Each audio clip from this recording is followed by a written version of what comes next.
नमस्कार, आदाब, बहुत-बहुत स्वागत है आप सभी का डीवी लाइव देख रहे हैं आप। मैं हूँ आपके साथ बुशरा खानम फहद।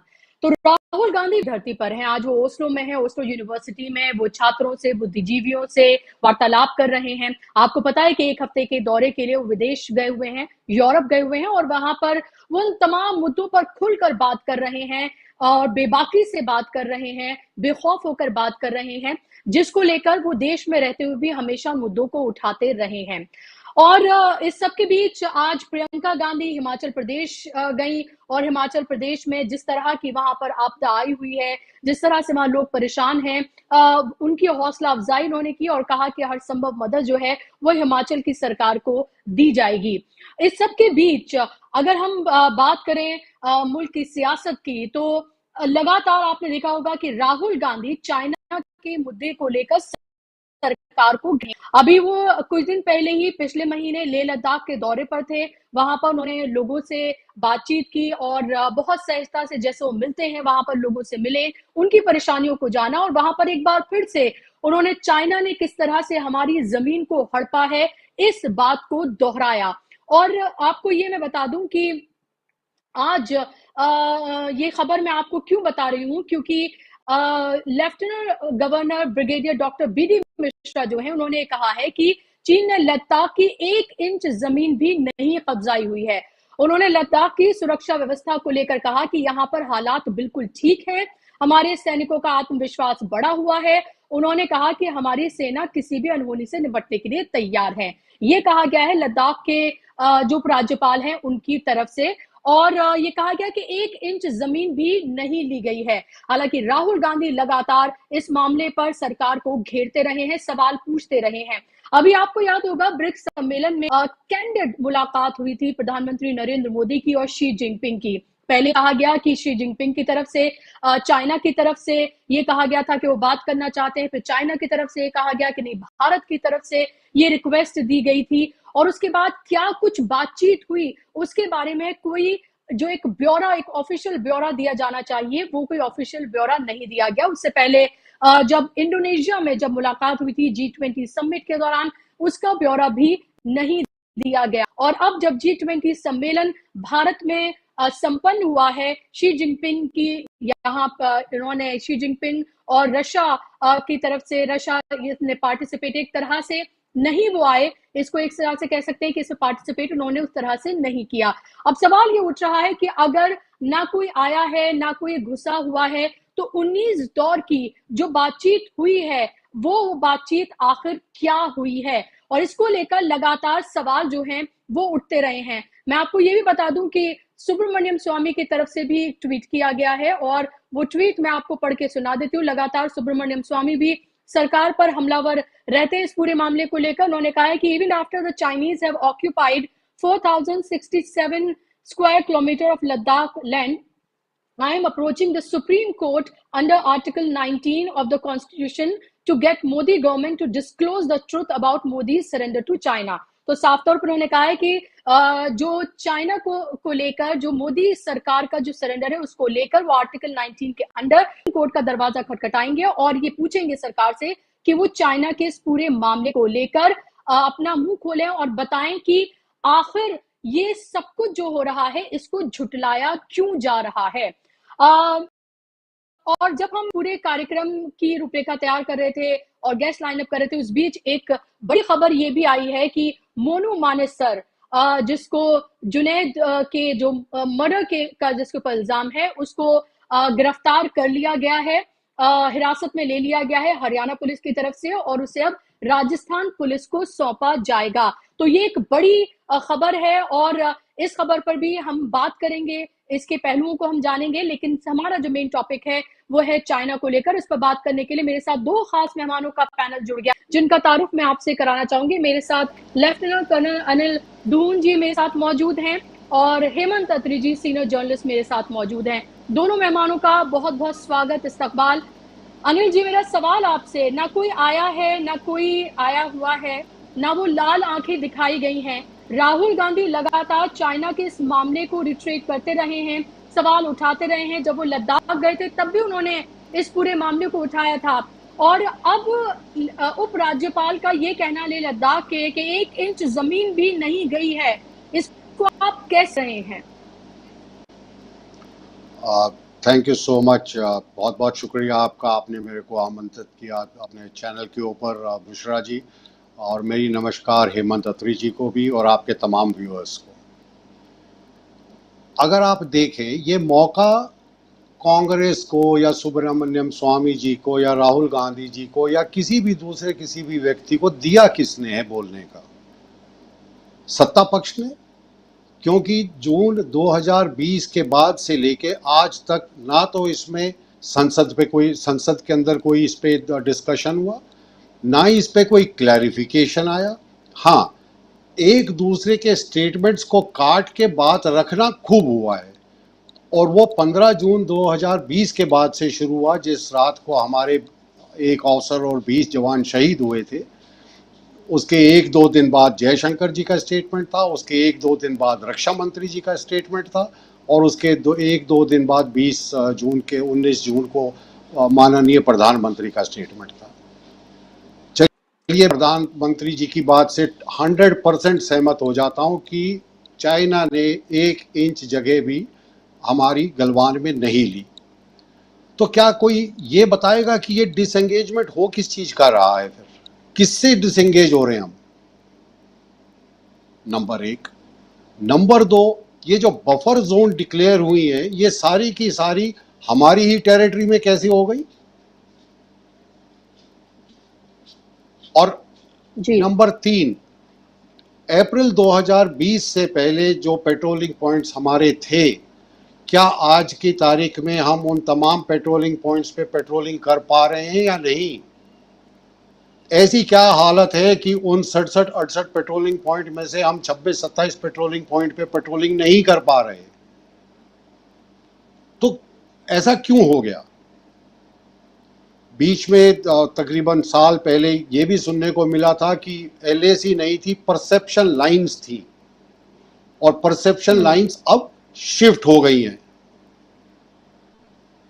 तो मेरा सवाल फिर यही है, सरकार ये मान ले कि हमें यही नहीं पता था कि एलएसी है कहां, या इस चीज को एक्सेप्ट कर ले कि हम अभी तक बिल्कुल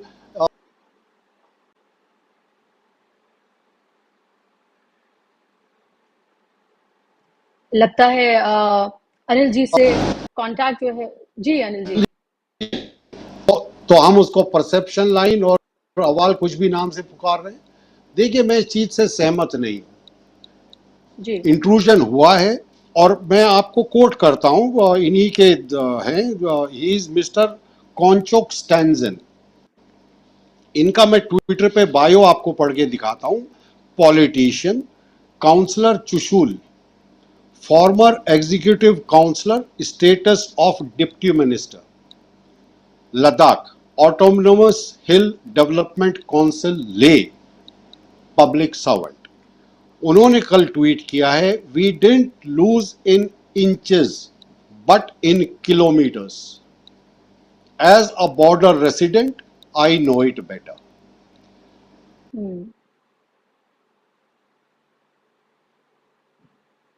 बार बार लग रहा है कि अनिल जी के सिग्नल्स में कुछ प्रॉब्लम है। सामने जो और या जी जो जी। प्रधानमंत्री जी बोल रहे हैं वो सही है। तो ये सब क्या है? या तो इन जी। चीजों का जवाब आना चाहिए सरकार से। कोई डिस्कशन संसद में हो जाए, कोई व्हाइट पेपर हो जाए, ठीक है, नेशनल सिक्योरिटी है। अरे तो आप क्लोज डोर मीटिंग कर रहे हो पोजीशन से, उनको कॉन्फिडेंस मिले। मतलब एक तरफा वक्तव्य देने से और उसके बाद माथे पे पिस्तौल रख देने से कि यही सच है, देखिए इस चीज को तो नहीं माना जा सकता। Thank you so much. जी। हेमंत जी, आप इसको किस तरह से देख रहे हैं? क्योंकि कांग्रेस जब भी ये सवाल उठाती है, राहुल गांधी खास तौर पर, चाहे वो अडानी का मामला हो या चाइना का मामला हो, वो एक ऐसी दुखती रग है नरेंद्र मोदी सरकार की, जिस पर बार बार वो वार करते हैं, चाहे वो देश में हो चाहे वो विदेश में हो। जब उनसे सवाल पूछे जाते हैं तो उसका ये जवाब वो देते हुए नजर आते हैं, और फिर उन्हें चाइना का एजेंट करार दे दिया जाता है और देश का गद्दार तक कह दिया जाता है, ये आपको पता है। लेकिन सवाल यही है कि ये बात किसी और के जरिए नहीं, बल्कि लद्दाख के उपराज्यपाल की तरफ से ये फिर से अगर कहा जाए कि 1 इंच जमीन भी नहीं ली गई है, तो ये बहुत गहरे सवाल उठाता है। और फिर सुब्रमण्यम स्वामी का ट्वीट आपने सुना, जो मैंने अभी आपको पढ़ के सुनाया, कि वो सुप्रीम कोर्ट का रुख करेंगे। उस मामले पर लगातार वो मुखर रहे हैं। इस पूरे मामले को आखिर किस तरह से देखा जाए, क्योंकि मोदी जी तो लाल आंख नहीं दिखा पाए हैं, लेकिन चीन जरूर दिखा रहा है कि कैसे उसने अपने मैप पर अक्साई चीन को अपना बताया था, और वो भी तब ब्रिक्स सम्मेलन के बाद, जब नरेंद्र मोदी हिंदुस्तान आ गए थे, उसके बाद, जब एक कैंडिड मुलाकात उनकी हो गई थी उसके बाद। भारतीय जनता पार्टी की दुखती रग है, जैसा आपने कहा। और ये अब इससे बड़ा दुर्भाग्यपूर्ण और क्या होगा कि एक फौज के अंदर ब्रिगेडियर रहा हुआ व्यक्ति, जो आज लद्दाख के अंदर जो लेफ्टिनेंट गवर्नर के पद पर है, वो इस तरह की सफेद झूठ बोल रहा है। देखिए, 1962 में जब चाइना के साथ हमारा जिस तरीके का वो हुआ था, उसके बावजूद जब भारतीय जनता पार्टी जब नहीं थी, जनसंघ और तमाम लोग थे, उन्होंने जब उनकी मांग के ऊपर नेहरू जी ने इतने विपरीत परिस्थितियों में भी पार्लियामेंट के अंदर लगातार बहस कराई थी। तो अब ऐसी क्या सूरत है, जैसा कर्नल साहब ने कहा कि अप्रैल 2020 से पहले का आप स्टेटस को एंटे मांगते हैं। जब कुछ हुआ ही नहीं, जब कोई आया ही नहीं, तो कौन सा स्टेटस को एंटे, कौन सी डिसंगेजमेंट? 65 में से 26 जो हमारे पेट्रोलिंग पॉइंट है वो आप कर नहीं पा रहे हैं। और ब्रिगेडियर मिश्रा जैसा सीजन्ड ऑफिसर, जो आज लेफ्टिनेंट गवर्नर पॉलिटिकल अपॉइंटमेंट है, ठीक बात है, लेकिन फौज के ऊपर तो एक बहुत बड़ी जिम्मेदारी है। देश पूरा उनको एक बहुत इज्जत की दृष्टि से देखता है। क्या वो भी एक पॉलिटिकल एजेंडे के तहत शिकार हो गए हैं? मुझे आप एक बात बताइए, जब प्रधानमंत्री ने अपोजिशन की मीटिंग बुलाई, उसमें क्या कहा था छाती ठोक के कि कोई आया नहीं, कोई घुसा नहीं? उसके बाद तमाम राउंड्स की मीटिंग हुई, सारी बातें हुई। तो कहने का सबब केवल इतना है कि भारतीय जनता पार्टी ने एक बात मान ली है, जो मुझे लगता है करेक्टली, कि आप देखिए, ये एक चाइना का मुद्दा नहीं है। भारतीय जनता पार्टी जब सत्ता में होती है तो कुछ और होती है, और जब विपक्ष में होती है तो कुछ और होती है। और इसके तमाम उदाहरण आपके सामने हैं। आप ये बताइए मुझे, जब 2005 से 2008 के बीच में इंडो यूएस न्यूक्लियर डील हो रही थी, तो भारतीय जनता पार्टी ने लेफ्ट तक के साथ हाथ मिला करके मनमोहन सिंह गवर्नमेंट के खिलाफ नो कॉन्फिडेंस मोशन के पक्ष में वोट दिया था। आपको याद है? आज उन्हीं नीतियों पर बढ़ते हुए नरेंद्र मोदी गलबाइयां करते हैं, और उसको लेकर के सुषमा स्वराज और अरुण जेटली, जो लोकसभा राज्यसभा विपक्ष के नेता थे, उन्होंने क्या क्या शब्द कहे थे, याद कीजिए आप। 1962 में अटल जी ने लोकसभा में क्या क्या कहा था। और उसके अलावा जब बांग्लादेश के साथ पीछे जब कांग्रेस की सरकार थी 2008-9 में, तब बांग्लादेश के साथ कुछ लैंड का एक्सचेंज हो रहा था, आपको याद होगा। उसको लेकर के अरुण जेटली ने जिस तरीके का शोर शराबा किया था, जबकि वो म्यूचुअल अंडरस्टैंडिंग थी, और वो आज भी कायम है सारी की सारी स्थिति। वो एक म्यूचुअल अंडरस्टैंडिंग की बात थी। तो भारतीय जनता पार्टी के जो प्रधानमंत्री जी हैं, माननीय मोदी जी, वो जब सत्ता से बाहर थे तो उनकी आंखें लाल हो जाती थी। और आज जब इतना सब कुछ हो रहा है, और वो 19 राउंड की मीटिंग होने के बावजूद भी संसद के अंदर कोई चर्चा हुई क्या? किसी भी तरीके की कोई चर्चा? हर बात नेशनल सिक्योरिटी के नाम पर आप साइड स्टेप कर जाते हैं उसको। लेकिन सवाल ये नहीं है, आप किसी के भी सवाल का जवाब मत दीजिए। राहुल गांधी तो अब भी विदेश में बैठते उन्होंने दो बातें बड़ी कमाल की कही। उन्होंने कहा कि भारत यूक्रेन के मसले पर जो हुआ है, जो कुछ भी, हम सरकार के साथ हैं। क्या भारतीय जनता पार्टी, जो आज की मोदी और अमित शाह की पार्टी है, क्या कभी वो इस तरह का दुस्साहस कर सकते हैं कि किसी भी मसले पर कांग्रेस का समर्थन कर दे? तो सवाल केवल क्या है, एक नेशनल कैरेक्टर की बात है। आपको जो सूट करता है वो ठीक है, वरना सब गलत है। यही मोदी सरकार लगातार पिछले अप्रैल 2020 से लगातार करती आई है। कोई भी बात हो, विपक्ष को कोसने के अलावा कोई काम नहीं है। आज भी विदेश में बैठ करके राहुल गांधी ने G20 पर भी, डॉक्टर मनमोहन सिंह का देखिए आप कमाल, जब G20 शुरू हो रहा था, उन्होंने इंडियन एक्सप्रेस के अंदर इंटरव्यू दिया, और उन्होंने सरकार के खिलाफ एक भी शब्द नहीं कहा। केवल एक सलाह दी उन्होंने एक बुजुर्ग के नाते, कि अगर देश में सामाजिक सौहार्द, अगर सांप्रदायिक सौहार्द बढ़िया हो और ठीक हो, बेहतर हो, तो देश और तेजी से प्रगति कर सकता है। तो ये तो है एक सकारात्मक पक्ष। और नकारात्मक सत्ता पक्ष देखिए आप, कि वो किसी भी सिचुएशन को, जिसपे वो 19 राउंड की बात कर रहे हैं, जिसपे 1-on-1 कैंडिड टॉक कर रहे हैं, एज यू राइटली सेड, उसको स्वीकार ही नहीं कर रहे। जब तक आप किसी समस्या को स्वीकार नहीं करेंगे, उसको सॉल्व करने की तरफ कदम कैसे बढ़ेगा?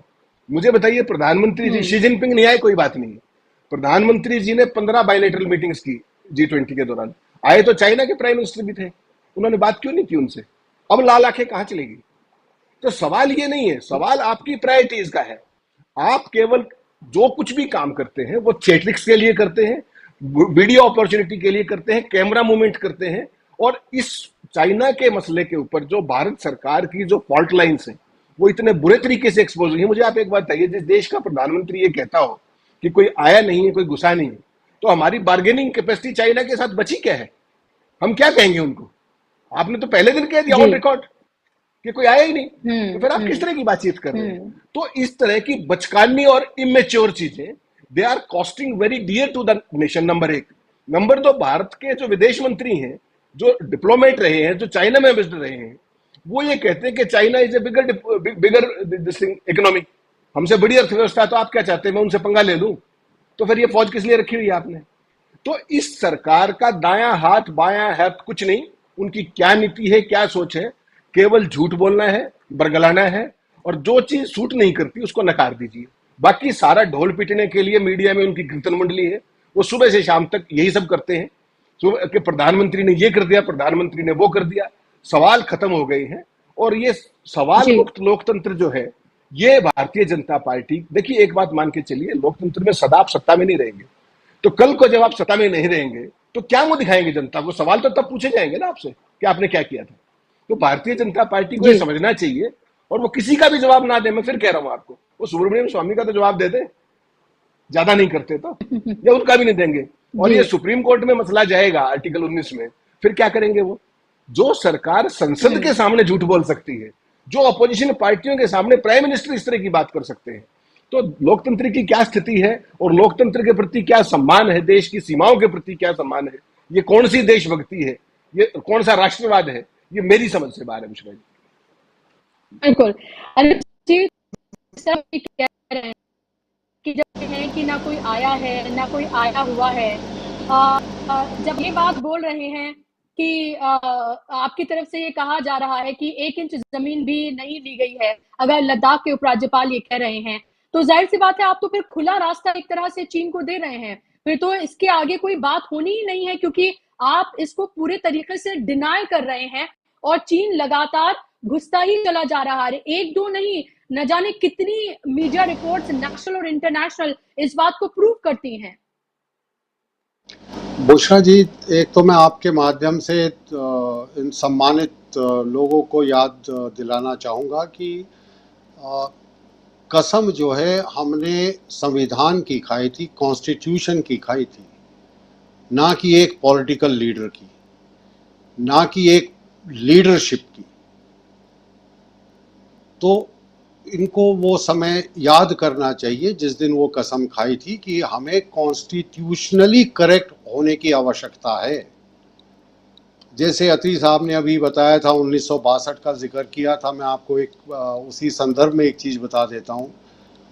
1962 में बेशक हम ज़मीन हारे, लेकिन हम वो लड़ाई लड़कर हारे। वो हमारे शहीदों की लाशों के ऊपर से उतरे तब ज़मीन हारे।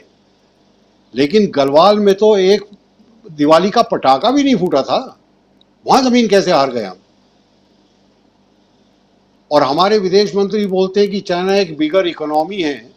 अरे तो आप अपना ट्रेड चेक कर लीजिए उनके साथ, उसको इकोनॉमी बनाने में आपका कितना बड़ा योगदान है। 2020 के बाद से बिल्कुल ही जो ट्रेड जो बायस्ड होना चाहिए था हमारे लिए, वो टोटली बायस्ड हो गया चाइना के लिए। ऐसा क्यों? आपने मिला के 17-18 ऐप बैन कर दी, उसमें से आज तक टिकटॉक के वीडियोस तो मैं भी देख रहा हूं, तो कहां पे बैन हुई है वो ऐप्स? किसने बैन किए वो? मतलब आप देश को बेवकूफ ना बनाएं। आप सोचें कि मैं बेवकूफ बना रहा हूं, बट नहीं, देश पढ़ा लिखा है, देश बेवकूफ नहीं बनता है। And it is really shocking कि हम इन चीज़ों को हवा दे रहे हैं, और हमारे कॉन्स्टिट्यूशनल हेड्स जो इस स्टेज पे आके किसी पॉलिटिकल पार्टी की लाइन पे मतलब उसको सच करने की कोशिश में लगे हुए। It is unfortunate. हमने इतने साल वर्दी पहनी है, इतने साल हमने कानून को और कॉन्स्टिट्यूशन को सर्वोपरि मान के अपने देश के लिए जान न्यौछावर की है, और आज हम एक झूठ को सच करने में तुल गए। This is shameful. एंड मैं बोलता हूँ, राहुल गांधी जी को भी छोड़िए, आप इन काउंसलर को भी छोड़िए, क्या वो वहां पे जो बकरवाल है वो झूठ बोल रहे हैं? उनके जो ग्रेजिंग ग्राउंड चले गए, क्या वो झूठ बोल रहे हैं? मतलब come off it, let us be honest. भाई चारपाई पे रात को लेट के आंख बंद करने से पहले आदमी सोचता है ना कि मैंने क्या किया, तो रिजल्ट क्या है, सिर्फ झूठ बोला। This is unacceptable, this is unacceptable. जी। हम्म। बिल्कुल ज़ाहिर सी बात है, और हम शायद बहुत ज़्यादा उम्मीद कर रहे हैं कि नेता जो हैं और आजकल के जो नेता हैं वो ये वाक़ई में क्या सोचते होंगे सोने से पहले या आईने में शक्ल देखने से पहले कि उन्होंने दिन भर क्या किया और वो क्या उन्होंने किस तरह से झूठ या सच बोला। क्योंकि आजकल की जो पॉलिटिक्स है वो तो अहंकार में और सत्ता के नशे में पूरी तरीके से चूर-चूर है। हेमंत अत्री जी, अचानक इस मसले से अगर हम देखें तो राहुल गांधी ओस्लो में पर जो मुलाकात कर रहे हैं, उससे देखा, जो उनका वीडियो सामने आया उससे ऐसा लगा कि पूरी भारतीय जनता पार्टी जो है वो एक तरह से तिलमिला गई है। और अब जो एक रिपोर्ट न्यूज लॉन्ड्री की सामने है, उस रिपोर्ट में ये बताया गया है कि कैसे जब मुंबई में जब इंडिया गठबंधन की मीटिंग चल रही थी, उस दौरान कैसे एनडीटीवी के एक पत्रकार को उन चैनल के जो हेड हैं उनकी तरफ से ये कहा गया कि उस प्रेस कॉन्फ्रेंस में किसी तरीके का रक्स जो है वो फैलाया जाए। और ये भी कहा गया, एक क्वेश्चन की उन्हें लिस्ट दी गई कि वो क्वेश्चंस उनसे पूछे जाएं, क्योंकि वो अडानी के पूरे मामले को उस टाइम उजागर कर रहे थे, उस जो इंडिया गठबंधन की जो मीटिंग उस वक्त हो रही थी। तो ये दिखाता है कि आप देखिए कि किस किस हद तक घबराए हुए हैं नरेंद्र मोदी, चाहे वो कुछ भी दिखाने की कोशिश करें कि कैसे पत्रकार किया जा रहा है, फेक खबरें फैलाने से लेकर, इस तरह से स्टेज क्वेश्चन से लेकर, और जब वो बाहर होते हैं तो तब भी आप ये देखिए, ये कहा जाता है कि देश को बदनाम करने की वो कोशिश कर रहे हैं। तो साफ तौर पर ये दिखता है कि ईडी के छापे आज देखें आप, नुसरत जहां से पूछताछ चल रही है, कल कोऑर्डिनेशन कमेटी की मीटिंग है, और सभी नजर आ रहा है कि कैसे जब से गठबंधन जो है अस्तित्व में आया है और लगातार पार्टियां इसमें बढ़ रही हैं, नरेंद्र मोदी की नींदें उड़ी हुई हैं। और यही वजह है कि साम दाम दंड भेद जिसकी सियासत के लिए वो जाने जाते हैं, उस सबका इस्तेमाल किया जा रहा है कि कैसे भी करके इस इंडिया गठबंधन में दरार डाली जा सके। बुशरा जी, इसके ऊपर ओवरनाइट काम चल रहा है, और सबसे पहले तो मैं सैल्यूट करता हूं उस पत्रकार, युवा पत्रकार साथी को, जिसने अपने बॉस की बदतमीजी को स्वीकार करके और पत्रकारिता को बदनाम करने की बजाय अपनी नौकरी को इस्तीफा देना उचित समझा। आई सैल्यूट दैट जेंटलमैन, पहली बात। दूसरी बात, आपके ही इस चैनल पे मैंने नामकरण किया था कि ये गोदी मीडिया और ये तमाम चीजें, मैंने कहा था बुशरा जी ये बात उससे आगे चली गई है, अब ये सुपारी मीडिया है, और वो सुपारी मीडिया लगातार प्रूव होता जा रहा है। जो राहुल गांधी वाले केस के अंदर, जो बॉम्बे प्रेस कॉन्फ्रेंस के अंदर जो चीज थी, वो क्या है? एनडीटीवी आज की तारीख में सरकार का कीर्तन मंडली का अगुवा है, इसमें तो किसी को शक नहीं था, लेकिन वो विपक्ष के नेता की सुपारी भी ले सकता है, ये साबित हो गया। तो इसलिए मैं इसको सुपारी मीडिया कहता हूं, पहली बात। दूसरी बात, एक तो ये जर्नलिस्ट साथी थे जिन्होंने, युवा साथी है बिल्कुल, बहुत सारे बार उनसे मैंने डिस्कशन किए हैं टीवी पे, एनडीटीवी पे जी। वो उस पर रोजगार छोड़ देते हैं, अपनी नौकरी छोड़ देते हैं, यूट्यूब पे चैनल चलाना शुरू कर देते हैं। दूसरे, इस तरह के मुख्य धारा के तमाम सेलिब्रिटी एंकर्स हैं जिनका नाम लेना भी मैं उचित नहीं समझता अपनी जुबान से, जो 2 दिन से G20 को लेकर के क्या दुष्प्रचार कर रहे हैं, क्या क्या दावे कर रहे हैं, विश्व गुरु और पता नहीं क्या क्या। तो ये एक जो बीच की रेखा होती है ना, जो इसको हम बोलते हैं संतुलन, वो संतुलन का रेखा तो इस देश में खत्म हो चुकी है। और वो की किसने है? वो सत्तारूढ़ जो दल है। देखिए, हर एक सरकार, कोई भी सत्ता में रही है आज तक, वो मीडिया को अपने अनुकूल करने की कोशिश करती है, इसमें तो कोई शक है नहीं, इसलिए पब्लिक रिलेशन, पीआईबी और तमाम चीजें होती है। लेकिन विपक्ष की सुपारी लेने का ये पहला अवसर आप देख रहे हैं लगातार दिल्ली में, पहली बात तो ये। दूसरी बात, जो राहुल गांधी की प्रेस कॉन्फ्रेंस को खराब करने का सवाल है, ये कोई पहली बार थोड़ी है, ये लगातार हर इवेंट के ऊपर करते हैं। कहीं वो उन्होंने कुछ बोल दिया, उसको मीडिया के ट्रोल भी, जो हमारे मीडिया की मुख्य धारा के लोग हैं, वो करते हैं। अब जो भारतीय जनता पार्टी की स्थिति है, वो जो आपने कहा कि जो कल कोर ग्रुप की मीटिंग है, उससे पहले स्थिति देखिए क्या है।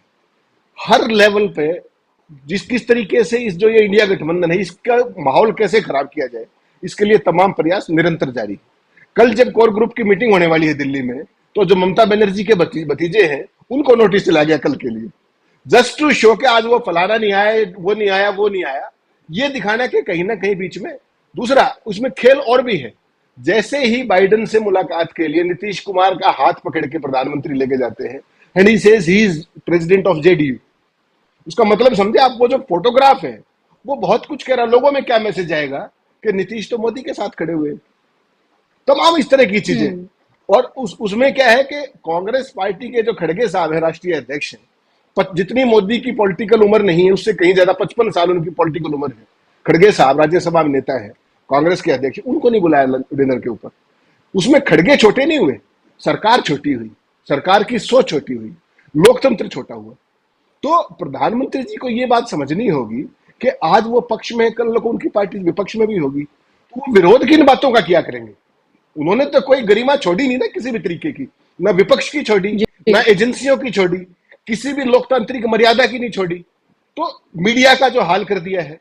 तो कुल मिला के मेरे कहने का सबब यह है कि पूरा देश इन सारी चीजों को देख रहा है। और जो कर्नल साहब एक बात कह रहे थे, उसमें एक बात और जोड़ूंगा। 2020 में, अप्रैल 2020 में जब चाइना ने ये सब किया इस लद्दाख के अंदर, उसके बाद हर साल चाइना के साथ जो हमारा नेगेटिव व्यापार है, यानी कि चाइना के पक्ष में है, वो 10% की दर से बढ़ रहा है। इतना कभी नहीं बढ़ा, 10% पर ईयर। और आज की तारीख में भारत का चीन से व्यापार घाटा $100 बिलियन है, $100 बिलियन। इसका मतलब क्या है कि जो चाइना हमारे से व्यापार के अंदर मुनाफा कमा रहा है, उनकी फौज का खर्चा भी हमारी देश ही दे रहा है। और आप कर क्या रहे हैं, उनको लालाक दिखाने की बजाय व्यापार बढ़ा रहे हैं, वो भी इंपोर्ट बढ़ा रहे हैं, गैर जरूरी चीजों को रोक नहीं रहे हैं। और कर क्या रहे हैं, सो कॉल्ड ऐप के ऊपर बैन कर रहे हैं। तो ये आपकी सरकार की सारी फॉल्ट लाइंस हैं। वो सारा देश अब देख रहा है, सारा देश अब समझ भी रहा है, और उसके परिणाम भी सामने आने लगे। बेहतर ये हो गया कि मोदी सरकार जितना जल्दी कोर्स करेक्शन के मोड में आ जाए। ये जो मीडिया जो इनकी कीर्तन कर रहा है ना, ये इनको फायदा नहीं कर रहा, ये उल्टा नुकसान कर रहा है। आम आदमी की धारणा ये हो गई है कि अगर कुछ देखना है खबर, तो या तो आप वेबसाइट्स पे देख लीजिए और या यूट्यूब चैनल पे चले जाइए। तो मीडिया की क्रेडिबिलिटी तो ऑल टाइम लो है। तो जो कुछ भी मोदी जी ये दूसरे नेताओं की सुपारियां ले रहे हैं, तमाम तरह की चीजें कर रहे हैं, इससे उनको राजनीतिक लाभ नहीं होने वाला। इससे उनकी खुद की क्रेडिबिलिटी खराब हो रही है, और उन तमाम प्लेटफॉर्म्स की भी क्रेडिबिलिटी खराब हो रही है। वो कुछ अर्जित नहीं कर रहे हैं, वो गंवा रहे हैं। जी, बिल्कुल, ज़ाहिर-सी बात है। और हालाँकि पॉलिटिकल सवाल है, जो पूछना चाहूँगी कि जो आज आप ये देख रहे हैं, चाहे अभिषेक बनर्जी करें या फिर नुसरत जहाँ की बात करें, ईडी के जिस तरह से उनसे पूछताछ हो रही है, उससे पहले हमने देखा हेमंत सोरेन, उनको नोटिस दिया गया, और फिर सेलेक्ट को G20 की बैठक में बुलाना, और उसमें अपोजिशन के जो लीडर हैं, मल्लिकार्जुन खड़गे आना, और फिर संजय कुमार मिश्रा जो हैं, उनके कार्यकाल में बस खत्म होने में चंद दिन बचे हैं। क्या आपको लग रहा है कि किसी तरह का कोई टारगेट पूरा किया जा रहा है?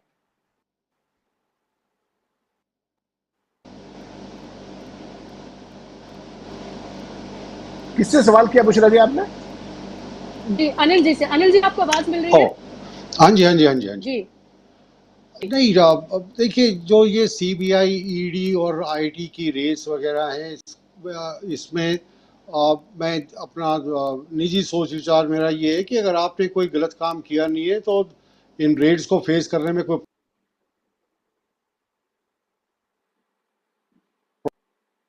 जी। एक्शन लिया जा रहा है तो then it has well be ready. और उसमें कोई बुराई नहीं है, बिल्कुल कोई बुराई नहीं है। लेकिन हैरास करने के लिए अगर किया जा रहा है then it is absolutely incorrect. ED की अगर आप कन्वर्जन रेट देखें तो इट इज जस्ट अबाउट 7%, जो कन्विक्शन रेट है। सो दैट मीन्स हैरास करने के लिए ज्यादा किया जा रहा है बजाय किसी और काम के। So this is incorrect. Not खड़गे जी को इनवाइट ना करना, I think it was a blunder on part of the government, and जो इनवाइट था वो महामहिम राष्ट्रपति के द्वारा गया। और अगर सरकार नहीं भी चाहती थी खड़गे जी को बुलाना तो आई एम श्योर राष्ट्रपति जी के सेक्रेटरीट को कोर्स करेक्शन करना चाहिए था, विच आई फील शायद ओवरलुक हुआ है। और अगर महामहिम के राष्ट्रपति के सेक्रेटरीट को ये लिस्ट फाइनलाइज करके दी गई थी और इसमें अगर सेक्रेटरीट का कोई इंटरफेरेंस नहीं था तो that itself is grossly wrong. वो तो बिल्कुल ही गलत और नाजायज़ चीज़ है। इस चीज़ को मैं बिल्कुल मतलब सपोर्ट नहीं करता। और वो कहते हैं जी। ना, नफरत भी आप उससे उतनी कर लीजिए कि अगर कल by chance face to face आना पड़े तो कम से कम शर्मिंदा तो ना हो। तो ये तो वो हुँ। लिमिट भी क्रॉस कर चुके हैं। जी, बिल्कुल। दुश्मनी जम के करो लेकिन ये गुंजाइश रहे जब कभी दोस्त बने तो शर्मिंदा ना हो। बिल्कुल वही जी। जी, वही शेर आपने अपने दूसरे अल्फाज़ में आपने यहाँ पर रखा है। इस सब के बीच प्रियंका गांधी हिमाचल प्रदेश में है और इस पूरे मामले पर वहाँ पर भी जाकर प्रियंका गांधी ने बात की है मीडिया के साथियों से। आपको सुनवाते हैं कि क्या कुछ कहा है प्रियंका गांधी ने। हमारी तरफ से जो प्रदेश सरकार का है प्रदेश सरकार की तरफ से तो खूब प्रयास हुए हैं। आप जानते भी हैं, मुख्यमंत्री जी भी, मंत्री सारे हमारे मंत्री विधायक सब ग्राउंड पे ही रहे और उन्होंने लगातार पूरी कोशिश की और कर रहे हैं। केंद्र सरकार की तरफ से अगर ये नेचुरल डिज़ास्टर मतलब राष्ट्रीय आपदा घोषित हो जाए तो इससे बहुत फ़ायदा हो सकता है, मदद हो सकती है, क्योंकि हम जितना भी करना चाहते हैं पूरा प्रयास भी करें तब भी जितनी आपदा आई है और जितना नुकसान हुआ है उसको एक्चुअली पूरा भरने के लिए केंद्र सरकार के बिना नहीं हो पाएगा। तो मेरा तो अपील है केंद्र सरकार से कि इसको नेशनल डिज़ास्टर घोषित करें। और एक और अपील है कि जो यहाँ के बागबान हैं और किसान हैं उनकी मदद के लिए भी जिस तरह की पॉलिसियाँ निकाल रहे हैं, जैसे आज ही मैंने पढ़ा कि शायद जो अमेरिकन सेब है उस पर 35% से 35% से 15% गिरा दिया है जो ड्यूटी है। इसका मतलब है कि उनके लिए यहाँ पे आयात करना आसान होगा, तो हमारे किसानों का क्या होगा। और उसी तरह से शिमला में जो सेब की पेटियाँ हैं उनको ख़रीदने का जो दाम है वो कम कर दिया है कुछ बड़े उद्योगपतियों ने, इससे भी नुकसान है। पहले से ही आपदा है, इतना नुकसान हो रहा है। तो इस समय तो जैसे पूरे प्रदेश की स्पिरिट हमने देखी है, भावना देखी है कि सरकार में भी वही भावना रही है। मैंने रास्ते में आ रही थी, कुछ लेडीज़ श्रमदान कर रही थी, उन्होंने कहा कि जो नेशनल हाईवे है उसमें काम आस्ते से चल रहा है, उसको तेज़ी से करना चाहिए। तो पूरी जो कुछ ये बता भी रहे थे कि काफ़ी लोगों ने दान भी दिया है।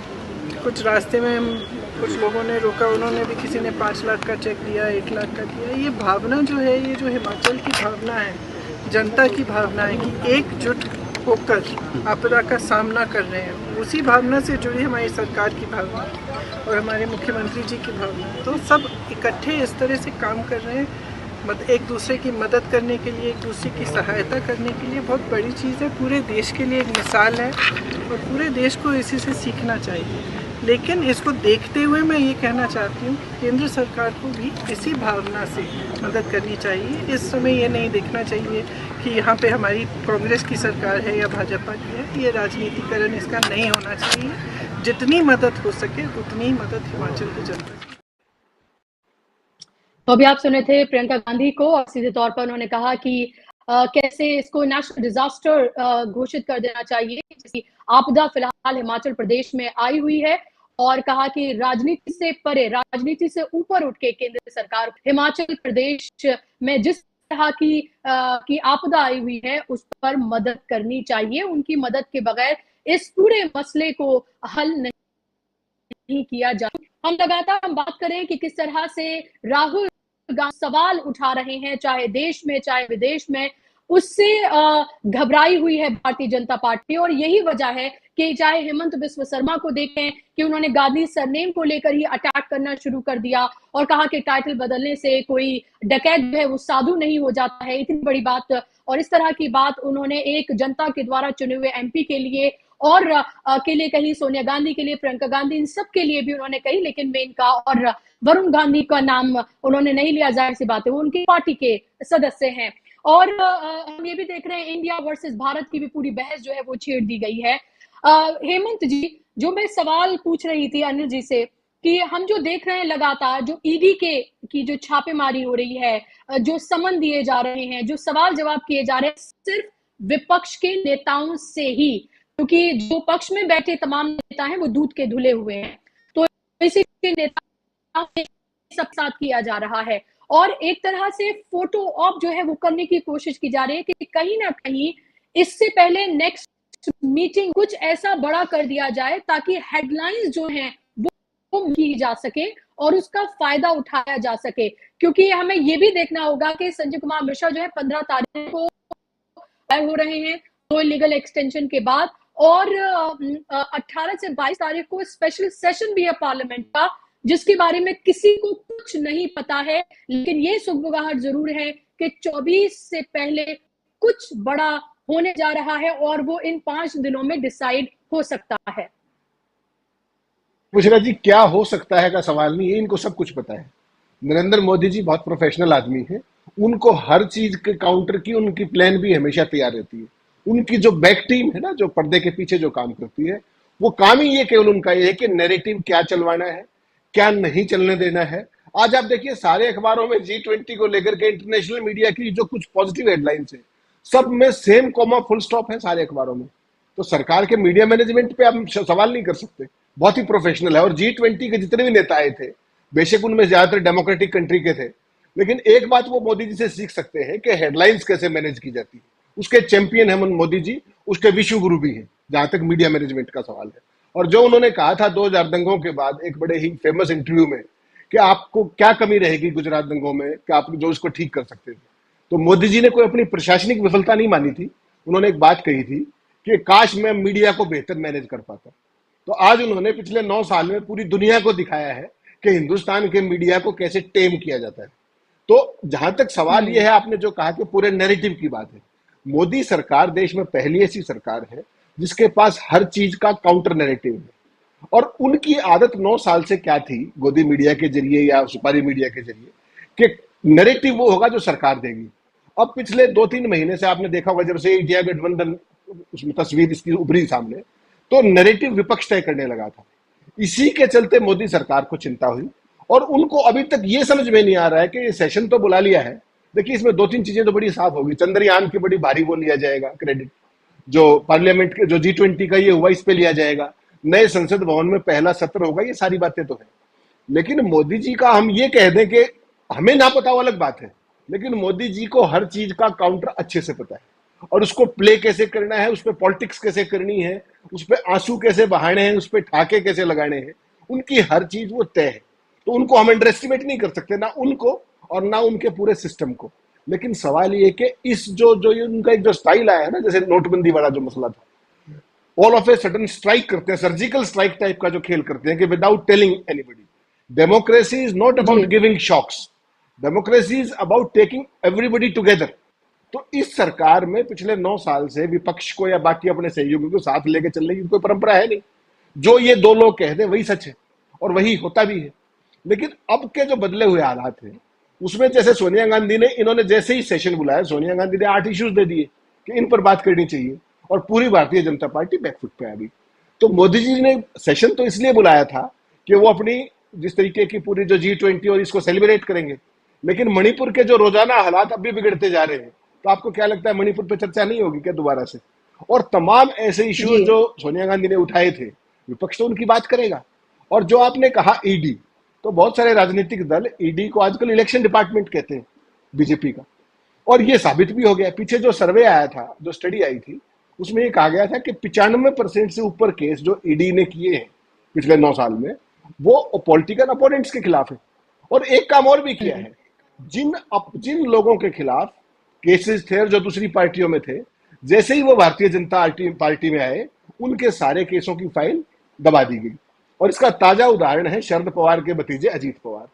जैसे ही उन्होंने डिप्टी होना तो ईडी ने उनको नोटिस दिया था पूछताछ के लिए, जैसे ही वो भारतीय जनता पार्टी के समर्थन में आए, उनको हथकड़ी नहीं लगाई, उनको शपथ दिलवाई, उनको डिप्टी सीएम बनाया। और अब ताजा खबर ये है कि जो सप्लीमेंट्री चार्जशीट ईडी ने दी कोऑपरेटिव स्कैम में, महाराष्ट्र कोऑपरेटिव स्कैम में, उसमें उनका उनकी पत्नी का नाम हटा लिया गया है। तो ईडी विरोधियों को तो फंसाती है, और जो भारतीय जनता पार्टी में आ गए वॉशिंग पाउडर मोदी में घुल के, उसके बाद उनको बचाव का और उनको संरक्षण देने का काम, जैसे आपने नाम लिया था अभी हेमंता बिस्वा शर्मा का, उनके खिलाफ ईडी का केस कहाँ है वो आजकल?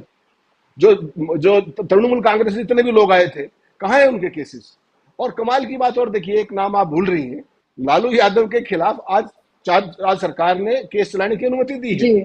तो जहां जहां उनको लगता है कि जिस को भी इंटिमिडेट किया जा सकता है, सारे हथकंडे वो चल रहे हैं। अब केवल सोचना ही पड़ेगा, जैसे पहले था कि केजरीवाल का नंबर आने वाला था शराब घोटाले में, लेकिन जैसे ही इंडिया गठबंधन इकट्ठा हुआ उसके बाद सरकार की हाथ डालने की हिम्मत नहीं हुई। अभी भी सरकार is still testing the waters, कभी अभिजीत बनर्जी को बुला करके, कभी हेमंत सोरेन को बुला करके, तभी तमाम लोगों को। लेकिन अब जिस तरीके का एक गठबंधन बना है, उसकी जो आवाज बुलंद हो रही है, उससे मुझे लगता है कि सरकार को आने वाले दिनों में ये स्ट्रेटेजी भी दोबारा सोचनी पड़ेगी, क्योंकि जब समूचा विपक्ष उन नेताओं पे सवाल पूछेगा जिनको आपने छोड़ दिया है, सीबीआई और ईडी के केसेस में दबा दिया है, तो सवाल तो वो भी पूछा जाएगा ना। तो मुझे लगता है मोदी सरकार को इस पर भी रीथिंक करना पड़ेगा। और जहां तक सेशन की बात है, जी। सेशन तो वैसे ही चलेगा जैसे मोदी जी चाहेंगे। पार्लियामेंट में तो ये देख लिया, कोई इसमें परंपराएं और कायदे और कानून की तो कोई बात रही नहीं है। उनका जो प्रश्नकाल था पहले हटा दिया गया है, 0 आवर पहले हटा दिया गया है स्पेशल सेशन में। तो अभी और क्या क्या होने वाला है गॉड नोज। लेकिन यह है कि थिएट्रिक्स के मामले में मोदी जी कोई कमी नहीं छोड़ेंगे, तय मान के चलिए। मुझे और आपको नहीं पता, ठीक बात है, लेकिन उनको एग्जैक्टली पता है कि वो सेशन में क्या करने जा रहे हैं। विपक्ष उनको करने देगा, नहीं करने देगा, कितना करना देगा, ये देखिए राजा। जाहिर सी बात है, और ये तो नजर आ ही रहा है कि कम से कम G20 और चंद्रयान की जो कामयाबी है उसका महिमा मंडन जो है वो जरूर किया जाएगा, और उनको विश्व गुरु एक बार फिर से स्थापित तो उन्हें जो गोदी मीडिया है वो कर ही रही है लगातार, और जोर शोर से पार्लियामेंट के अंदर भी ये किया जाएगा। आखिरी सवाल मेरा अनिल जी आपसे, क्या आपको लगता है चाइना के इस पूरे मामले पर भी बेहतरीन तरीके से हेडलाइंस मैनेजमेंट जो है वो किया जा रहा है? क्योंकि अगर वाकई में जो लोकतंत्र स्तंभ माना जाता है मीडिया, अगर वो सवाल पूछता नरेंद्र मोदी से लगातार उठा रहा, राहुल गांधी लगातार उठा रहे हैं, अगर वो लगातार उस तरह के सख्त सवाल पूछता तो सरकार को ये बाधित होना पड़ता कि वो जवाब देती कि आखिर ये 19 दौर की बातचीत किस वजह से हुई है, डिसएंगेजमेंट क्यों हो रहा है, ये लगातार जो कुछ न्यूज़पेपर्स हैं जो लगातार रिपोर्ट्स इस पर रिपोर्ट कर रहे हैं, वो आखिर ये सब कुछ क्यों हो रहा है। तो आपको लग रहा है इस पर हेडलाइंस मैनेजमेंट इस तरह से की जा रही है कि सरकार जो है इसमें एक कंफर्टेबल जोन में आ जाती है और उस तरह से जवाब दे नहीं होती है जैसे उसे होना चाहिए, और एक नेशनल सिक्योरिटी का एक जो कवच है वो भी ओढ़कर उन तमाम चीजों को छुपा लिया जाता है जो दरअसल सामने सरफेस पर होनी चाहिए। बुशरा जी, चाइना को लेके इस सरकार का और मीडिया का जो रवैया है वो मीडिया मैनेजमेंट नहीं है, बट वो मीडिया शटडाउन है। किसी भी तरह की कोई न्यूज़ मीडिया में नेगेटिव पॉजिटिव आना ही एक मतलब पाप है। एंड उसका ये रीज़न है कि जो भी ये अनाप शनाप स्टेटमेंट्स ये दी गई हैं पहले, और जो अभी एलजी साहब ने जो बोला है, ये बस एक हेडलाइन आएगी, उसके बाद में कुछ नहीं। जो इनसे सवाल पूछेगा, चाहे वो राहुल गांधी जी हैं, चाहे वो सुब्रमण्यम जी हैं, चाहे वो कर्नल अनिल धून हैं, वो सब के सब एंटी नेशनल हैं, वो सब के सब देश को बदनाम करने पे लगे हैं। ये इनका नैरेटिव सेट है, उस नैरेटिव में कोई चेंज नहीं होगा। अगर आप देखें, जब मणिपुर की बात हुई संसद में, जब उस पर डिस्कशन हुआ तो हमारे माननीय प्रधानमंत्री जी खिलखिला के हंस रहे थे। चंद्रयान के बाद इसरो में गए तो उस कामयाबी पे वे रो रहे थे। तो जब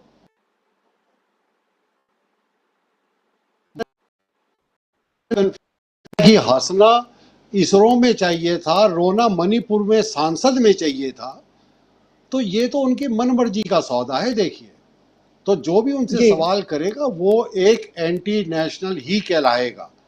and media will never ask, because media has not been given that much of right कि वो सवाल पूछ सके। वहां पे मीडिया को ब्लैंक आउट किया हुआ है। Anything to do with Manipur, anything to do with Galwan, anything to do with China, वो टोटल ब्लैक आउट है। उस पर कोई ये निसंदेह ब्लैक आउट है, इसमें कोई डाउट शक है नहीं। जी, जाहिर सी बात है, और हर एक चीज पर जिस पर सवाल पूछा जाता है, और अगर आप सवाल पूछते हैं, खासतौर पे भारतीय जनता पार्टी नरेंद्र मोदी सवाल पूछते हैं, एक तो एक पार्टी को इश बता दिया गया है, क्योंकि उनके खिलाफ अगर आप कुछ भी कहते हैं तो आप देशद्रोही होने का ठप्पा जो है सबसे लग जाता है।